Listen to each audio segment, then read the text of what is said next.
The roar of the Atlantic crashed against the wooden hull.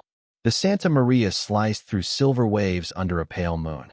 Christopher Columbus, the Genoese navigator with ambition burning in his eyes, stood at the bow, his hands gripping the compass as if holding destiny itself. Below deck, sailors whispered prayers, their faces hollow from months at sea. On the morning of October 12, 1492, a cry pierced the silence. Tierra! Tierra! Land! Before them stretched a white beach fringed with palm trees and the warm shimmer of a new world. Columbus stepped ashore, planted the flag of Castile and Aragon, and named the island San Salvador. "We have reached the Indies," he declared, his voice trembling with triumph. But this was no India. This was a continent unknown to Europe, a world already filled with life, culture, and history. The people of the island, the Taino, watched curiously from the trees. Bronze skin gleamed under the sun, feathers adorned their hair, and around their necks hung small golden ornaments that would soon seal their fate. They greeted the strangers with gifts of fruit, food, and smiles. Columbus, in his journal, would later write, "They are gentle and generous. They will make good servants. With 50 men, we could subjugate them all." As drums and laughter echoed across the Caribbean breeze, no one, not even Columbus, understood that this meeting marked the beginning of one of the darkest chapters in human history. A collision of worlds was coming, of steel and stone, gunpowder and faith, greed and gold. The world had changed forever. The next morning, the calm blue horizon hid the true storm that was coming. The Taino brought baskets of cassava bread, parrots, and fresh fish as offerings. In return, the Spaniards handed them trinkets, colored glass beads, bells, and small mirrors. The air was thick with curiosity and fragile peace. But Columbus's eyes weren't on the people. They were on the gold. When a Taino chief pointed toward the mountains and said, "There is much gold there," Columbus's hand trembled. In his logbook he wrote, "Gold is the most precious of all commodities. Whoever owns it can do whatever he wishes in this world." Within days, the search began. Men with armor and muskets marched inland, following rivers, cutting through jungles. The expedition became a hunt, not for knowledge, but for riches. Those who resisted were branded as enemies. The gentle islanders soon faced terror they had never imagined. Iron swords that split bone, dogs trained to kill, and whips that tore through flesh. By 1495, Columbus had ordered thousands of Taino to be captured. Men, women, and children were herded like cattle onto ships bound for Spain, the first wave of Native American slaves. Many died before reaching the Atlantic. Their bodies were thrown overboard, swallowed by the same ocean that had brought their conquerors. The survivors who remained were forced to work. They mined gold in the rivers of Hispaniola, laboring under the sun without rest or food. Those who failed to fill their daily quota had their hands cut off, a punishment carried out under the watchful eyes of Spanish overseers. Bartolomé de las Casas, a Spanish friar who later witnessed these horrors, wrote, "I saw such cruelties as no age can parallel. They killed them as though they were beasts." The once vibrant villages grew silent. Fields lay empty. Children cried for parents who never returned from the mines. By 1500, fewer than a third of the Taino remained alive. Columbus returned to Spain in triumph, hailed as Admiral of the Ocean Sea. Behind him, the islands bled. But the conquest was far from over. In the shadows of the Caribbean, new expeditions were already being prepared, men who dreamed of gold, glory, and God. Among them were names that would soon echo across the world: Cortés, Pizarro, de Soto. The age of conquest had begun, and with it, something invisible came ashore, something that would kill more than any sword. When the ships of Spain returned to the Caribbean and beyond, they carried more than steel and gunpowder. They carried death. It began silently, a fever here, a cough there. A sailor's skin broke in rashes that oozed and burned. Within days, he was gone. Within weeks, the sickness spread among the Taino, the Caribs, and then across the mainland. Smallpox, a disease unknown in the Americas, a gift of the old world that required no sword, no musket, no order of war. The invisible invasion spread faster than any army.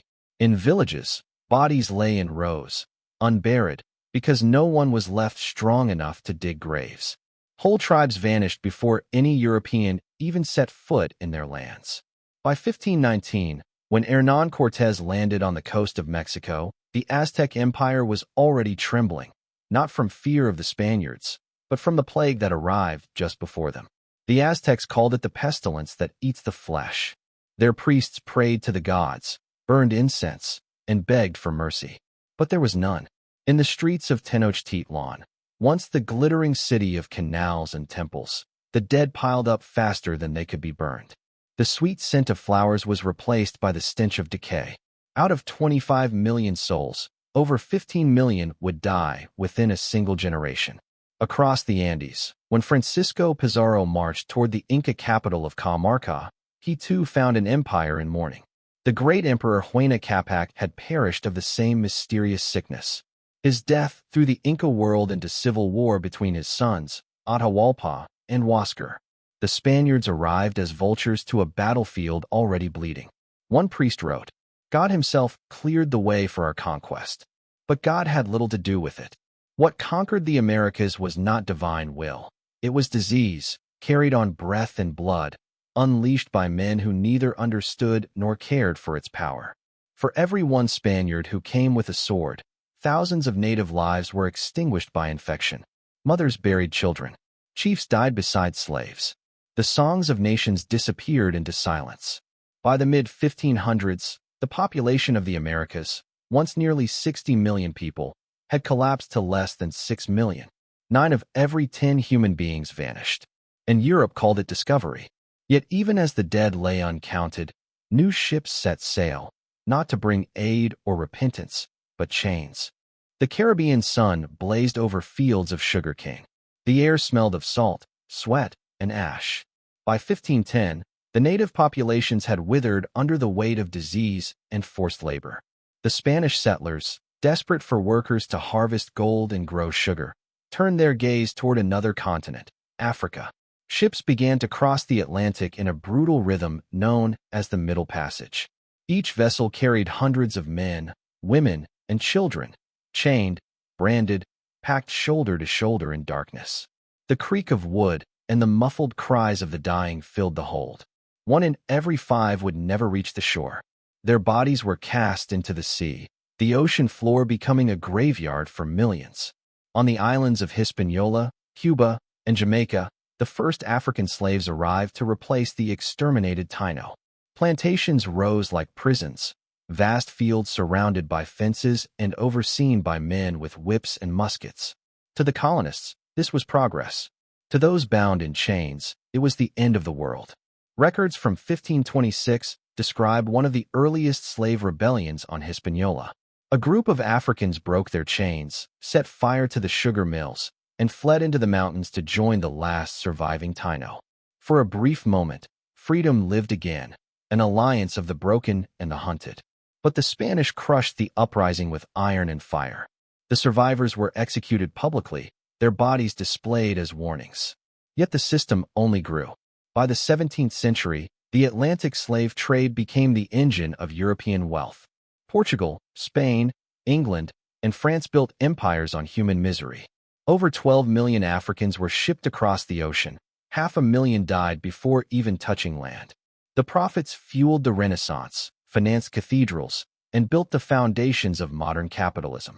Meanwhile, in the Americas, the culture of entire peoples, Taino, Arawak, Maya, and others, was erased or absorbed into the colonial order. Their temples were torn down to build churches. Their gods were renamed. Their languages outlawed. But memory is stubborn. In the whispers of slaves, in the drumbeats of night, in the patterns of woven cloth, fragments of the old world survived. Songs carried across oceans, waiting to be remembered. In Spain, Columbus's name was celebrated. In the New World, his legacy was written in ashes. The conquests had begun with faith and ambition, but what remained was blood and silence. Yet even in silence, history speaks. And what it says is not glory, it is grief. By the early 1500s, the conquest had turned into a tidal wave, sweeping through empires that had stood for centuries. The hunger for gold, oro, drove every expedition. The Spaniards called it the will of God. But for those who lived through it, it was nothing less than the apocalypse. The Aztecs, the city that shined like the sun. In 1519, Hernán Cortés set foot on the shores of Mexico with just over 600 men, 16 horses, and a handful of cannons. Before him lay the mightiest city in the Americas, Tenochtitlan, capital of the Aztec Empire, a place of temples, canals, and marketplaces filled with obsidian, cacao, and gold. Emperor Moctezuma II, uncertain whether Cortés was a man or a god, welcomed him into the city with ceremony and gifts. Feathers of quetzal, necklaces of jade, plates of gold. The emperor's generosity was his downfall. Cortés saw not a civilization, but a treasure chest. Within months, he had taken Moctezuma hostage inside his own palace. Spanish muskets fired on unarmed citizens, their obsidian blades no match for iron. When rebellion erupted, the great city burned. Stones blackened, canals filled with bodies, and the cries of the dying echoed through the streets. By 1521, after a brutal siege and the arrival of smallpox, Tenochtitlan fell. Where temples once touched the heavens, Spanish churches rose instead. The Aztec gods were silenced, and a new empire was born upon their ruins. The Incas, the empire in the clouds. Far to the south, across mountains that scraped the sky, Francisco Pizarro approached the Inca Empire. In 1532, with barely 180 men, he entered the city of Cajamarca. There, the Inca Emperor Atahualpa, fresh from victory over his brother Huáscar, awaited him with an army of 80,000. When they met, Pizarro's priest held up a Bible and demanded submission to the Spanish king and the Christian god. Atahualpa, confused, took the book, placed it to his ear, and said, "It does not speak." The priest screamed, "The word of God is insulted. Attack!" Spanish cannons thundered. Horses charged through the ranks of men who had never seen such beasts. In less than an hour, thousands of Inca soldiers lay dead, and their emperor was captured. Atahualpa offered a ransom, a room filled with gold and silver, the largest payment in human history. When the chamber was full, the Spaniards strangled him anyway. They had come for conquest, not mercy. The fall of the Inca was swift and merciless. Temples were stripped bare, idols melted into coins, and the roads of the Andes ran red with blood. One chronicler wrote, "They came like locusts. They devoured everything. And when there was nothing left, they devoured each other." By the late 1500s, the once mighty civilizations of the Americas, Aztec, Inca, Maya, Taino, had been shattered. In their place stood the Spanish crown, its power built on the bones of the conquered and the wealth of stolen worlds. But the story was not over. While Europe celebrated, the echoes of resistance began to rise, faint but unyielding. From the jungles, from the mountains, from the shadows of ruined temples, the survivors whispered, "We remember." The Spanish chronicles spoke of victory, of divine providence, of civilization brought to savages. But beneath those polished words, another story lived, one that refused to die. It began in whispers. Among the ashes of the fallen cities, small bands of survivors gathered. Farmers, warriors, healers, priests. They hid in the jungles of Yucatan, in the mountains of the Andes, and on islands untouched by European boots. They carried no banners, no armies, only memory. The memory of a world before the sword, before the plague, before the cross and crown. The Maya, the people who endured. In the tangled jungles of Central America, the Maya refused to disappear. Spanish soldiers who marched into their forests in the 16th century found not submission, but ambushes, poisoned arrows from the shadows, traps in the earth, villages that vanished overnight. When the Spaniards burned their temples, the Maya built new ones in secret. When they destroyed their books, the codices, scribes hid others in caves, written in glyphs that would not be read again for centuries. The conquerors believed they had erased a civilization. They had only driven it underground. The Andean rebels. In the Andes, long after the fall of the Inca, whispers of rebellion moved through the mountains. Villagers told stories of Atahualpa's ghost, who would one day return to reclaim his throne. By the 18th century, the legend had become a spark. In 1780, Tupac Amaru II, a descendant of the Inca royal line, raised the banner of revolt. His voice thundered through the valleys. "We are not slaves. We are the children of the sun. Tens of thousands joined him, indigenous, mestizo, and African alike. For months, they drove back Spanish forces, retaking towns and proclaiming liberty. But the empire struck back. Tupac Amaru was captured, tortured, and dismembered before a crowd. Still, as he died, he shouted, "I will return, and I will be millions." And he was right. The fire he lit would never truly fade. His cry echoed through centuries, in every fight for freedom, in every resistance against empire, in every movement that dared to speak against power. The price of discovery. By the end of the 16th century, the New World was no longer new. It was mapped, claimed, renamed, its rivers charted, its people enslaved or converted. Gold flowed into Europe like a river, funding palaces and wars, but behind every coin was a life, taken, broken, or forgotten.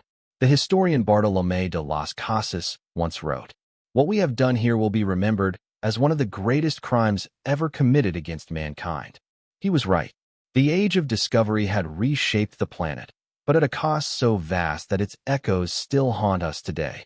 Every monument built in Europe from that era, every ship that sailed with riches from across the sea, all were paid for in the blood of millions who never consented, who never even had a voice in their own story. And yet, despite the silence imposed upon them, the memory of those civilizations endures. In the languages still spoken in the mountains of Peru, in the rhythms of drums that survived the slave ships, in the faces of the descendants who walk among us today. The conquest sought to erase them. History tried to forget them, but they are still here. The world Columbus discovered was never empty. It was alive, ancient, and proud. And though it was scarred beyond recognition, its heart continues to beat, a reminder that truth, no matter how deeply buried, always finds its way to the surface. Centuries passed. The sails of the conquistadors vanished beyond the horizon, their bones buried under cathedrals and cities they built upon the ruins of the old world. But the truth, the raw, unspoken truth, refused to stay buried. In the quiet halls of European universities, in the diaries of priests, and in the letters of those who had witnessed the horror, the real story began to surface. Not a tale of glory and discovery, but one of devastation and deceit. For generations, schoolbooks in Europe and America called Columbus a hero. They praised his courage, his vision, his daring voyage across the unknown sea. But they did not speak of the severed hands, the starving children, or the islands turned to graves. They did not speak of the smoke that rose from burning temples, or the cries that echoed across the Atlantic night. Now, historians look back and ask, at what cost was this new world born? The machinery of empire. From 1492 to 1800, the empires of Spain, Portugal, England, and France carved up the Americas. They drew lines on maps that ignored the people who had lived there for millennia. They imposed new names, new gods, new laws, erasing what could not be controlled. But the conquest did not only reshape the land, it reshaped humanity itself. It birthed the first truly global economy, powered by slavery, fueled by greed, and justified by faith. Sugar, gold, and silver crossed the Atlantic, while bodies crossed the other way. Millions of Africans shipped into bondage. Europe grew rich. Cities like Seville, Lisbon, and London sparkled with the wealth of continents. Yet every coin minted in those cities was stained with suffering. The church blessed it. Monarchs celebrated it. But for the people crushed beneath it, there was no salvation, only silence. The silence breaks. It was not until the 20th century that the silence began to crack. Archaeologists uncovered temples beneath Spanish plazas. Anthropologists began recording the stories that had survived in oral tradition, songs and myths that carried memories of the conquest from generation to generation. In those voices, the old world spoke again. They told of gods who had fallen but not died, of ancestors who walked among the stars, of pain, but also of endurance. The descendants of the Aztec, Inca, Taino, and countless others began to reclaim what was stolen, their names, their language, their truth. And with every excavation, every recovered text, every monument rebuilt, the myth of discovery faded a little more. The world did not begin in 1492. It was interrupted. And now, those whose histories were silenced are finally being heard again. a world forever changed. When Columbus set sail, he believed he would find a passage to Asia. Instead, he found a mirror, one that reflected humanity's deepest contradictions: curiosity and cruelty, faith and greed, discovery and destruction. His voyage united the world, but not in peace. It bound continents together through chains of conquest, slavery, and disease. It created the modern age, but at the cost of millions of lives, cultures, and dreams. And yet, across the Americas today, the bloodlines of those civilizations still flow. The descendants of the conquered speak their languages once more, rebuild their temples, and tell their children the stories their ancestors were forbidden to tell. They are the living proof that empires can fall, but memory endures. Because history is not just what is written by the victors. It is what survives in the hearts of those who refuse to forget. As the sun sets over the ruins of Tenochtitlan and the mountains of the Andes, the camera lingers on the faces of modern descendants, children laughing, elders weaving, drums echoing in the dusk. A voice whispers, steady and resolute. We were never lost. We were always here. The screen fades to black. The sound of waves returns. The same ocean that once carried conquest now carries remembrance.